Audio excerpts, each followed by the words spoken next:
Hai, Assalamualaikum. Jumpa lagi dengan Kakak Linda Sharing. Hari ini aku mau cerita tentang kisah keluarga Watts. So, kalau kamu yang belum tahu, kamu nontonlah di video sampai habis kalau kamu belum tahu. Tapi kalau kamu sudah tahu pun, kamu nonton juga, oke?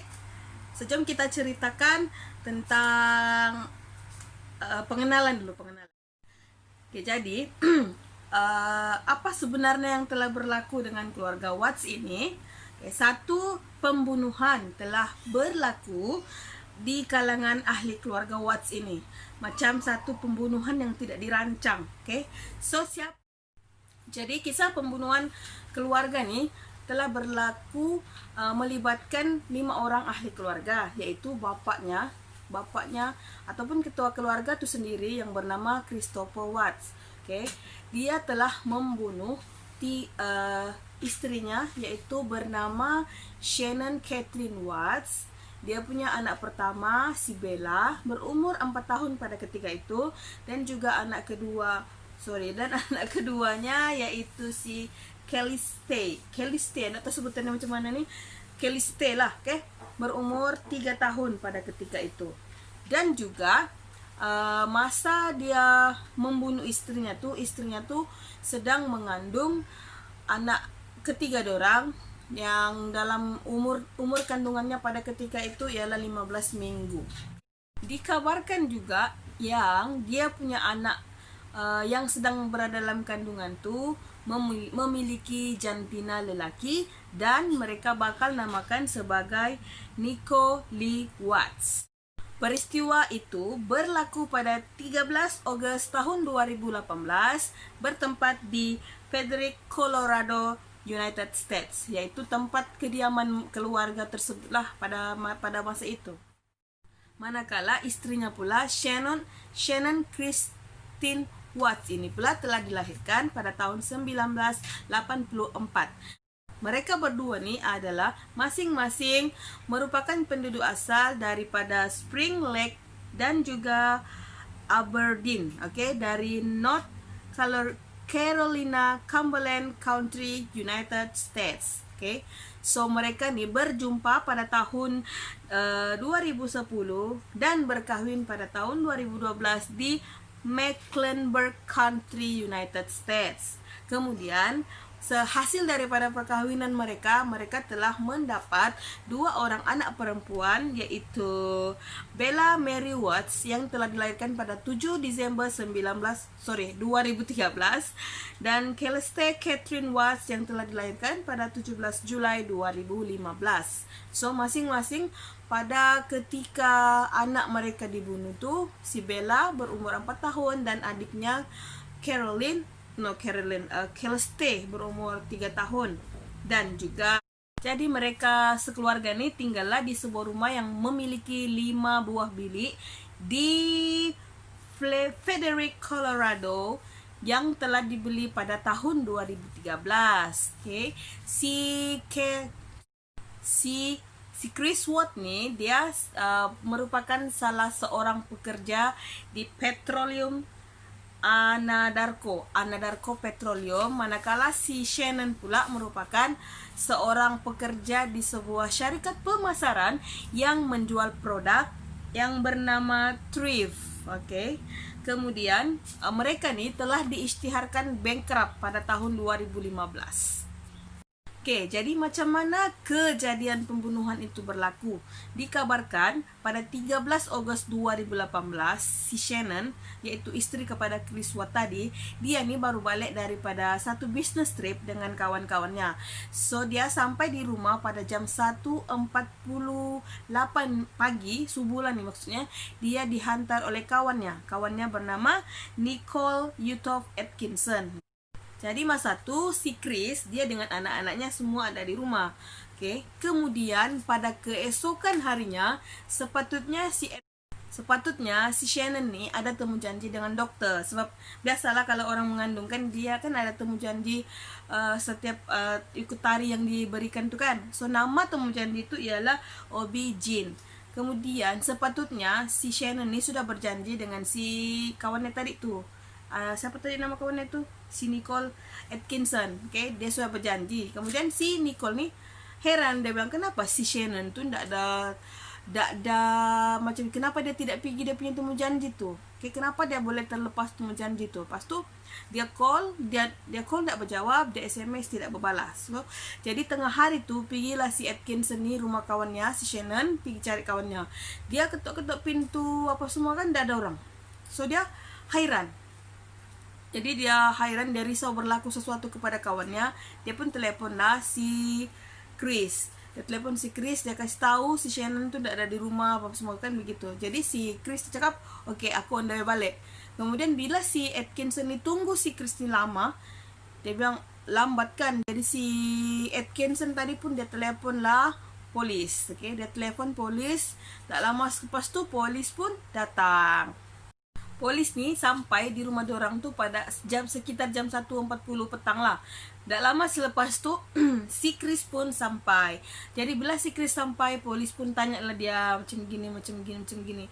Dia cakap dia pun tak tahu isteri dan anak-anaknya kemana. Sebab masa dia pergi kerja tadi lebih kurang jam 5 lebih tu dia pergi kerja, isteri dengan anak-anaknya masih ada di rumah. Lepas tu si Chris ni kasih benar lah polis tu semua masuk dalam rumah dorang untuk menjalankan siasatan mereka. Jadi bila polis sudah masuk ke dalam rumah, dorang pun dorang sudah periksakan. Dorang jumpalah beg tangan si Shannon yang berisi handphonenya ada, kunci kereta ada. Kemudian dorang juga jumpa cincin kawin si Shannon tu ada di atas katil. Lepas tu kereta si Shannon pun masih ada di garage, dan di dalam kereta tu masih juga ada tempat duduk, yang tempat duduk budak-budak tu kan. So polis pun cakap tidak ada unsur-unsur jenayah yang berlaku sebab semua barang berada dalam keadaan baik. Rumah pun tidak berhambur, tidak bersepa. Lepas tu tingkap pintu semua dikunci dengan rapi. Jadi macam mana dorang ni boleh hilang?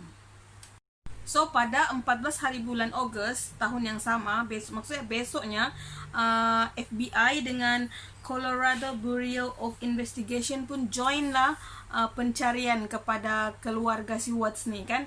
Lepas tu dorang sudah gunakan anjing pengesan. Lepas tu dorang ada juga melibatkan pihak media lah masa tu. So time ada media datang tu, si Chris Watts ni tadi dia kasih tahu lah. Dia cakap kalau kamu ada di luar, dia bilang cepatlah balik. Dia bilang rumah ini dia cakap tidak lengkap tanpa kamu. Dia rasa rumah tu sunyi lah penuh tanpa kehadiran isteri dengan anak-anaknya tu. Jadi masa siasatan sedang dijalankan, dorang polis FBI itu pun kan dorang siasat lah juga, tanya dengan jiran-jiran kan. Jadi ada satu jiran ni, dia di rumahnya tuh dia ada CCTV bah. Jadi dia kasih tahu, dia cakap di rumahku ada CCTV, apa kata kamu datang rumahku tengok rekaman CCTV tuh macam mana. Jadi bila sedang dorang tengok rekaman CCTV itu kan dorang nampak lah si Chris ada, dia mundurkan dia punya kereta, lepas tu macam dia ambil barang apa semua baru dia jalan. Jadi masa tu dia tanya si Chris, apa kau buat macam gitu. Dia bilang dia ambil barang-barang untuk kerjanya, lepas tu dia membawa pesanan lah macam gitu. Cuma bila si Chris balik tu, jirannya tu cakap, dia bilang si Chris ni nampak macam lain. Biasanya dia tidak begitu, dia macam yang mukanya tu kan macam serba salah, macam ada sesuatu yang tak kena, mungkin ada sesuatu yang dia sembunyikan, kata jirannya tu. Namun bila akhirnya yang keputusan poligraf tu gagal lah. Dia menyatakan bahawa si Chris tu berbohong. Jadi si Chris pun cakap okay, dia mau jumpa dulu bapaknya, lepas tu baru dia mau mengaku. Okay. Jadi bila dia sudah jumpa bapaknya ni, dia pun mengaku yang dia telah membunuh istrinya Shannon. Dia cekik istrinya sampai mati sebab dorang bergaduh. Si Shannon ni tidak mau bercerai, okay? Jadi si Chris ni cakap dia bergaduh mau bercerai sebab dia sudah ada perempuan lain. Maksudnya dia sudah bercinta, dia sudah skandal dengan kawan satu pejabatnya. Jadi selepas si Chris Watts tadi ditangkap tanggal 15 tu, dia pun diberhentikan kerja lah sudah. Oke, pada keesokan harinya 16 hari bulan Ogos 2018, mereka pun pihak polis ni sudah menjumpai mayat si Shannon yang telah ditanam dalam satu kuburan. Bukan kuburan, dia gali kubur sendiri kan. Lepas tu dia tanamlah si Shannon di situ berhampiran dengan tempat dia kerja tuh. Kemudian mayat anak-anak si Shannon tadi telah dijumpai di dalam sebuah tangki minyak, guys. Tangki minyak. Kamu bayangkan macam mana seorang bapa boleh bunuh anaknya disimpan di dalam tangki minyak. Imagine that.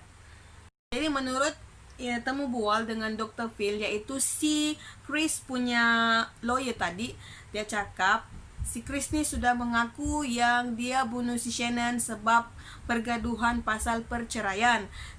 Kemudian anaknya si Bella masuk, jadi dia kasih tahu anaknya tu yang si Shannon tu sakit. Jadi dia angkat si Shannon, mayat si Shannon tadi naik pergi kereta. Kemudian dia angkat sekali anaknya masuk ke dalam kereta, dibungkus anaknya tu dengan selimut, guys, selimut. Jadi kamu bayangkan, guys, aku tidak sanggup sudah teruskan cerita. Oke, seorang suami cekik istrinya kerana perempuan lain, kemudian dia bunuh anaknya, dia bungkus anaknya dengan selimut sampai lemas, kemudian dia paksa badan anaknya itu masuk dalam tangki minyak. Kamu tahu juga tangki minyak ini dia punya bulat, dia tempatnya bulat, macam mana dia kasih masuk anaknya itu di situ tuh? Ya Allah, my God.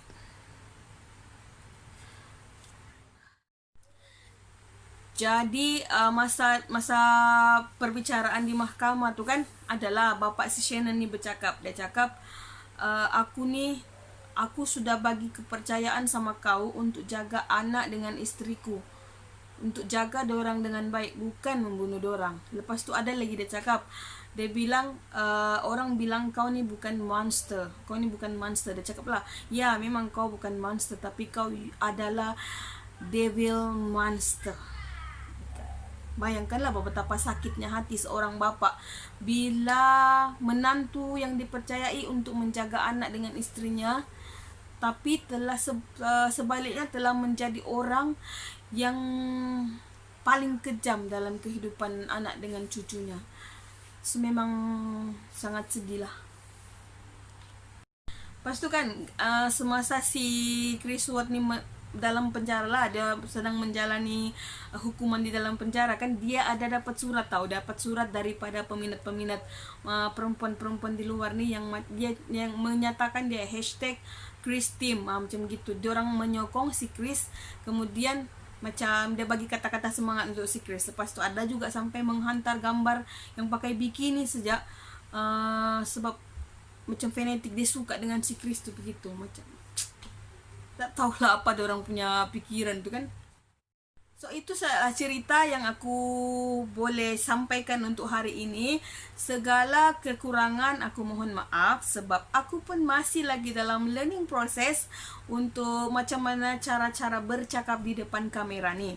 Okay, so bila ada kesalahan fakta yang aku cakap tadi di sini nih, sebab aku pun ambil maklumat nih daripada pembacaan di Wikipedia. So kalau ada yang kurang feel free to comment lah di bawah situ, perbetulkan apa yang salah. Kemudian kalau video ini bermanfaat, bolehlah tolong share. Okay, jangan lupa kamu punya like. Lepas tu terus support aku punya channel. Semoga kita dijauhkan daripada perkara-perkara yang tidak diingini. Semoga kita sentiasa dalam lindungan Allah Subhanahu wa taala. So, jumpa lagi di next video. Assalamualaikum. Bye bye.